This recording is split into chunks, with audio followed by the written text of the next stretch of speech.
आणि आमच्या गावामध्ये एकच टीव्ही होता.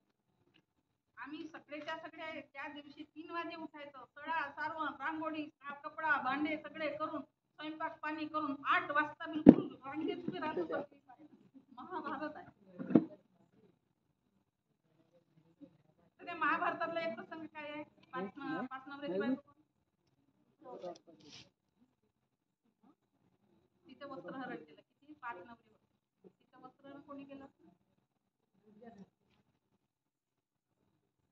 साडी कोणी पुरवली? त्याची कोणती कंपनी होती साड्यांची? कुठे उभा होता? कुठून पाठवत होता? प्रश्न पडले पाहिजे आपल्याला, नाही? आणि ते सगळं ठीक आहे, प्रेम ठीक आहे, पाठवलं ते ठीक आहे, कंपनी असेल मान्य केलं, आम्ही सगळंच मान्य केलं. आमची आता माझी ही साडी 4 वर्ष पुराणी आहे, पण आता ताकदीने फाडायला घेतली तरी कळीशिवाय फाटणार नाही. पण ते कंपनीची नवी कोरी येत होती, नवी कोरी, पण तिने मग अशी फाडली आणि बांधली हाताला, म्हणजे तू माझी लाज राखली. आणि मग अशा पद्धतीने बहीण भावानी बहिणीचं रक्षण केलं पाहिजे. पण भगवान बुद्धांनी हजारो वर्षापूर्वी स्त्री स्वातंत्र्यासाठी भिक्खुनी संघ निर्माण केला. स्त्रियांना तेवढं स्वातंत्र्य मिळालं पाहिजे. नंतर बाबासाहेबांनी त्या मनुस्मृतीला जाळूनच टाकलं, की जिथे हा कायदा लिहिला होता ते पानच जाळून टाकलं पा, की इथल्या प्रत्येक महिलेला स्वातंत्र्य मिळालं पाहिजे, सर्व गोष्टीचं स्वातंत्र्य. तिने ना भावाच्या, ना नवऱ्याच्या, ना मुलाच्या अधीन राहायचंय. ती एक माणूस आहे आणि तिला माणसासारखे सगळे अधिकार असले पाहिजे. आणि म्हणून बाबासाहेबांनी ती मनुस्मृती जाळली आणि तो कायदाच जाळला. आणि तुम्ही राखी बांधून म्हणता की भावानी माझं रक्षण करावं. आता भाऊ आहे दिल्लीला, तुम्ही हा वडेगावला, आता कसं रक्षण करेल सांगा बरं. आणि काही भाऊ असे आहेत की हे तिथूनच येतात भट्टीतून, ह्या बहिणीलाच त्याला उचलून आत आणावं लागते. आता हा स्वतःचं रक्षण करू शकत नाही तर हा तुमचं काय करणार. पण तरी वर्षानुवर्ष चालत आलेली परंपरा आम्हाला तोडायची नाहीये आणि म्हणून राखी बांधत राहा आणि भावावर जशी जबरदस्ती माझं रक्षण करतो. कारण तुम्हाला हातपाय नाही तुमचं रक्षण करायला. तुम्हाला ते स्वातंत्र्य दिलेलं आहे संविधानाने. इथल्या अनेक महापुरुषांनी हे सगळे कामं केलेले आहेत महिलांच्या प्रगतीचे. मग घ्या ते विचार, बनवा स्वतःला तेवढं स्ट्रॉंग. मुळात तुम्ही स्ट्रॉंग बना, पण तुमच्या पोटी जन्माला आलेल्या लेकरांना ह्या सगळ्या गोष्टी सांगा की कुठल्याही महिलेकडे बघताना अशा वाईट नजरेने बघणार नाही, म्हणजे कुणी आपलं रक्षण करण्याची गरजच येणार नाही. सोपं आहे काम. पण आम्ही हे संस्कार करायला चुकतो, आम्ही स्वतः वागायला चुकतो आणि त्यातून मग आमचं रक्षण करणारा कोणीतरी पुरुष पाहिजे आणि मग तो भाऊ असला पाहिजे हे सांगितलं गेलं तर भावानी राखी बांधायची, म्हणजे पुन्हा बंधन. आणि म्हणून आज रोजी तरी कुठलाही भाऊ कुठल्याही बहिणीचं रक्षण करू शकत नाही. आणि म्हणून राखी हा जो काही बंधनाचा जो सण आहे हा सण बौद्धांनी करू नये. ज्यांच्या संस्कृतीचा भाग आहे त्यांनी करावं, तो त्यांचा प्रश्न आहे. पण स्वतःला बौद्ध म्हणून घेणाऱ्या ज्या महिला बाबासाहेबांनी दिलेल्या स्वातंत्र्याचा उपभोग घेऊ इच्छिता, 50% आरक्षण पाहिजे की नाही तुम्हाला? मग घ्या ना. भावालाही मोकळं राहू द्या, तुम्ही मोकळं राहा, त्याला त्याचा संसार, तुम्हाला तुमचा संसार. पण बहिणी भावाचं नातं एवढं असलं पाहिजे की भावाच्या डोळ्यात पाणी आलं तर बहीण जिथे कुठे असेल तिचा डोळा आपोआप ओला व्हावा, आणि बहिणीच्या डोळ्यात पाणी आलं तर भाऊ जिथे कुठे असेल तिथे त्याचा डोळा ओला व्हावा. हे हृदयाशी हृदयाचं असलेलं नातं आहे. ह्याच्यासाठी कुठल्या बंधनाची गरज नाही. पण एकीकडे छोट्या छोट्या गोष्टीसाठी भावांसोबत भांडता आणि दुसरीकडे राखी आली की राख्या बांधायला जाता. काय काय काय बहिणी अशा आहेत वर्षानुवर्ष भावासोबत बोललेल्या नाहीत बरं भांडणं झाल्यावर, पण राख्या पाठवतात पोस्टाने.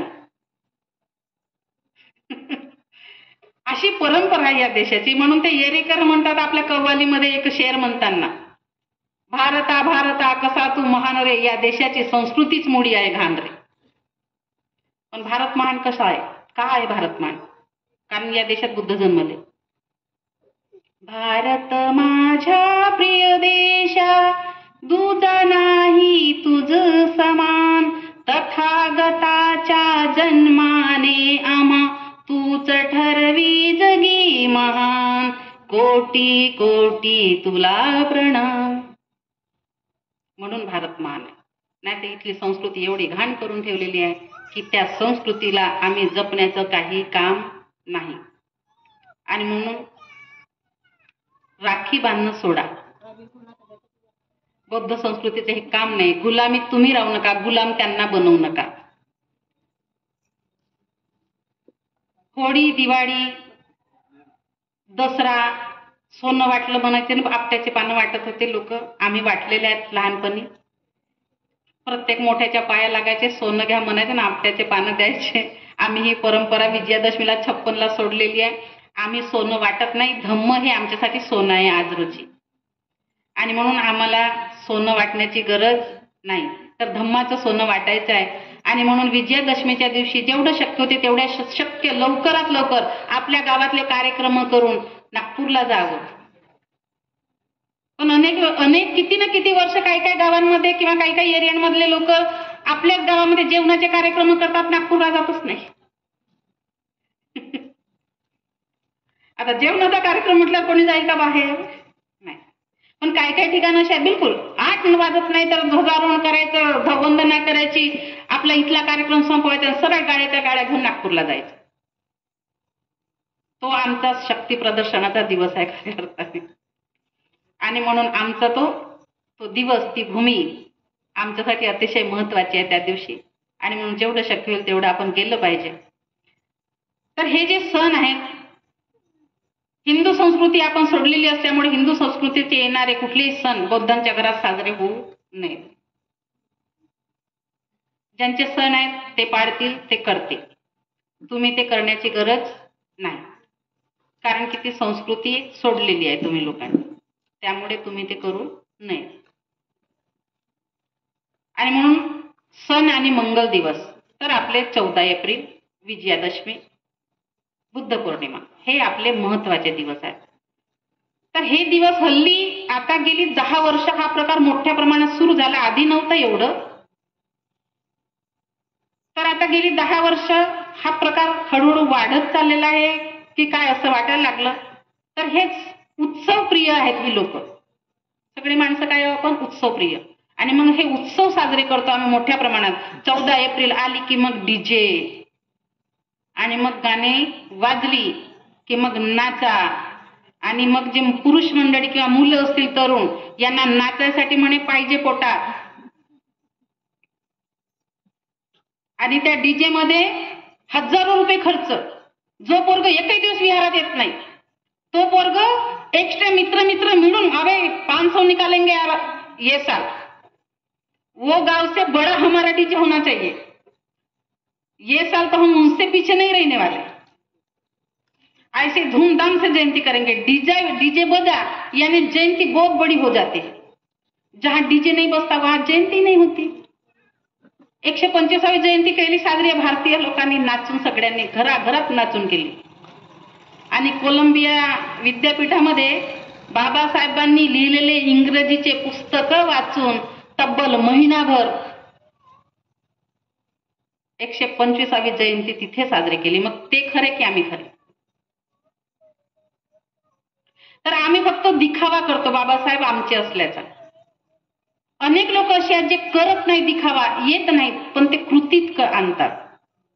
आणि आमच्या जयंत्या आता ह्या भारी होत चाललेल्या आहेत. एका दिवशीच्या डीजेसाठी 50,000 काय आणि लाखो रुपये खर्च करत जातात.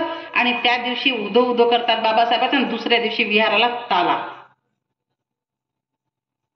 तर ह्या परंपरा चुकीच्या आहेत. आपण त्या बंद करण्याचा प्रयत्न करता येत असेल तर करा. कारण की ते जे मुलं आहेत पैसे काढून नाचणारे ते कदाचित आमचीच आहेत ना, बाहेरगावची येतात का, बाहेरच्या देशातली आली का पैसे काढून डीजे करायला? नाही ना, आमच्याच घरातले मुलं आहेत. तर लोक म्हणतात, महिला म्हणतात, ताई मुलं ऐकतच नाही ना. मला हा प्रश्न खूप येतो, असं कसं मुलं ऐकत नाही? ज्या लेकराला रक्ताचं पाणी करून जन्म दिला, वाढवलं, लहानाचं मोठं केलं, रात्र रात्र त्यांच्यासाठी जागले, त्यांचे दुखणे खुपणे काढले, ते मुलं का ऐकत नाही? कुठं चुकलो आपण? याचा विचार का करत नाही माहित नाही. आणि म्हणून काय आहे की आपण अनुकरण करतो दुसऱ्याचं, हे दुसऱ्याचं अनुकरण करणं चालू आहे. तर ते अनुकरण करणं बंद करा. बाबासाहेब तेच म्हणाले की तुमचं अनुकरण प्रत्येकाने दुसऱ्याने केलं पाहिजे. पण आम्ही तसं करत नाही. आम्ही दुसऱ्यांचं अनुकरण करतो. त्याच्यापेक्षा मी किती श्रेष्ठ दिसेल, त्याच्यापेक्षा मी किती मोठा दिसेल, त्याच्यापेक्षा आमचं कसं चांगलं दिसेल, याचा बॅनर एवढा का, आमचा बॅनर हा एवढा. बॅनर तरी एवढे भारी भारी की बाबासाहेबांचा अनेक बॅनरवरती बाबासाहेबांचा फोटो एवढूसा, आणि मग हे एवढे लावले 10-20चे फोटो. शुभेच्छा 14 एप्रिलच्या. आमचे फोटो चिकटवले तिथे बॅनरवर, जसं काही खूप मोठे तीर मारल्यात आम्ही. आणि म्हणून हे सगळे जे सोंग आहेत हे कुठेतरी थांबले पाहिजे खऱ्या अर्थाने. नाहीतर एक दिवस काय होईल की विद्रुपीकरण स्वतःचं, आमच्या धम्माचं, बाबासाहेबाचं विद्रुपीकरण कदाचित आम्हीच करत आहोत, इतर कोणी करत नाही. दुसऱ्यानी म्हणे थोडंसं काय म्हणे, किसी ने बाबा साहब के तरफ अगर उंगली दिखाई तो उनकी उंगली चाट देंगे. तुम्ही बघा ना काय करता ते. अरे तुम्ही बघा तुम्ही काय करता. तर मग लोकांचं सांगायचं. आमचंच नाही सुधरत, आम्ही लोकांना शहाणपणा सांगतो. गावागावामध्ये पुतळे आहेत ना, आठवड्याचं, महिन्याचं, वर्षाचं, किती वेळा त्या पुतळ्यांजवळ जातात, किती वेळा ते स्वच्छ करतात, टाकलेले हार कधी कधी काढतात. अशी जर विचारणा केली तर 14 एप्रिलला टाकलेला हार ना तो तसाच राहतो विजयादशमीपर्यंत.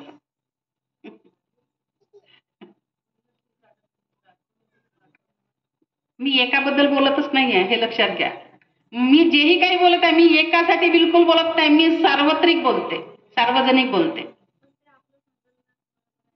आणि म्हणून काय आहे की ह्या प्रथा बदलल्या पाहिजे आपल्या, आणि आपापल्या घरातून तुम्ही प्रयत्न करा, होऊ शकते हे बदलेल. आता कालपर्यंत म्हणजे 3-4 वर्षाच्या आधीपर्यंत बायका नाचत नव्हत्या डीजे पुढं. आता आमची आजी असेल ना, कमरेतून अशी वाकलेली, ते अशी शांत राहा बरं, तुम्ही फक्त ऐका. एकमेकाला दोष बिलकुल द्यायचा नाही, कारण की आपणही दोषी आहोत ना.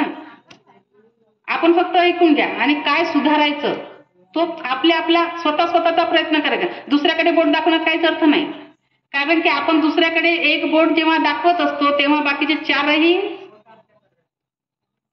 आणि म्हणून बोट दाखवण्यापेक्षा मी माझ्यात काय बदल करणार आहे हे जास्त महत्वाचे आहे. लोक काय करतात तर जाऊ दे लोकांना, मी माझ्यात काय बदल करणार. त्या काळामध्ये ज्या बाया तमाशामध्ये नाचून आपले पोट भरत होते, आपले लेकरं बाळ जगू पाहत होते, वेश्यावृत्तीचा व्यवसाय करून आपले लेकरं जगवणाऱ्या बायकांना जेव्हा बाबासाहेब भाषणातून सांगतात की तुम्ही असे नाचण्याचे धंदे करू नका, तुम्ही शिका, लेकरांना शिकवा, त्यांनी सोडले. आता आम्ही सुरू केले. त्यावेळी तमाशात नाचणारी बाई अस्पृश्यांची किंवा बहुजनाची पायाच्या घोटापासून तर डोक्यापर्यंत अंग झाकून नाचत होती, तरी तिला नाची म्हणायचे, नाची. आज संपूर्ण अंग उघडं टाकून जी बाई नाचते, टीव्हीवरती तुम्ही रोज पाहता, तिला स्टार म्हणतात, कारण की ती अस्पृश्याची किंवा बहुजनांची नाही आहे. लक्षात घ्या. बाबासाहेबांनी आम्हाला नाचायला सांगितलं की वाचायला सांगितलं, काय सांगितलं हेच कळायला मार्ग राहिला नाही. तर म्हणे आनंद साजरा करतो आम्ही, माझ्या बापाची जयंती आहे तर नाचून साजरी. अरे वाचून करणं बापा माझ्या, वाचणं थोडंसं बाबासाहेब. त्या दिवशी बसा सगळेच्या सगळे वाचा बाबासाहेब, समजा. तर डीजे, आणि डीजे नसेल तर पोरं आमचे कुठेच दिसणार नाही कार्यक्रमात. पोरी आमच्या दिसणारच नाही. ही परिस्थिती आपली आहे. कधी बदलेल माहीत नाही. पिढ्यानपिढ्या संपत आहेत. चित्र फार काही बदलत आहे असं वाटत नाही. आणि म्हणून कुणीतरी आपल्या आपल्यापासून सुरुवात करावी, जेणेकरून होऊ शकते की काही ना काही मागे पुढे बदल होण्याची शक्यता आपण कुठेतरी राखून ठेवण्याचा प्रयत्न करू शकतो. आणि म्हणून हे दिवस आपले नाचण्याचे नक्कीच नाही आहेत, तर बाबासाहेब समजण्याचे आहेत. त्या दिवशी आपण नवीन नवीन संकल्प केले पाहिजे. त्या संकल्पानुसार वागत राहिलं पाहिजे. आणि येणाऱ्या आमच्या पुढच्या पिढीला एक योग्य मार्ग कसा देता येईल यासाठी प्रत्येकाने प्रयत्नशील राहिले पाहिजे. पण काय होते, समाजामध्ये एखाद्याला असं वाटत असेल पण दुसरा त्याला साथ देत नाही. हा करणारा माणूस एक दिवस थकतो, हारतो आणि हरून स्वतः चुपचाप बसतो. गावागावामध्ये ही परिस्थिती आहे. सगळीकडे ही परिस्थिती आहे. आतून खूप काही करायचं आहे त्याला, खूप काही समाजाच्या बद्दल आत्मीयता आहे, जाणीव आहे, सगळं आहे, करायचं आहे त्याला, पण लोक साथ देत नाही. काय करणार, एकटा माणूस किती दिवस तरणार आहे. आणि म्हणून तोच चुपचाप घरात बसतो. एक दिवस असा येतो. आणि म्हणून जोपर्यंत अशी माणसं ज्यांच्या पुढे आहेत करणारी आपल्यासाठी, त्यांनी त्यांच्या पाठीशी उभं राहिलं पाहिजे, साथ दिली पाहिजे. येऊन बसायचंच आहे ना आपल्याला, त्यांच्यासोबत उभंच राहायचं आहे. तेवढे नाही करू शकत का? तर या कुठेतरी ह्या गोष्टीला आपण थांबवण्याचा प्रयत्न कराल अशी अपेक्षा वाटते. या विषयाला इथेच पूर्णविराम देते. पुढचा विषय आपण दुसरा घेऊया आपण.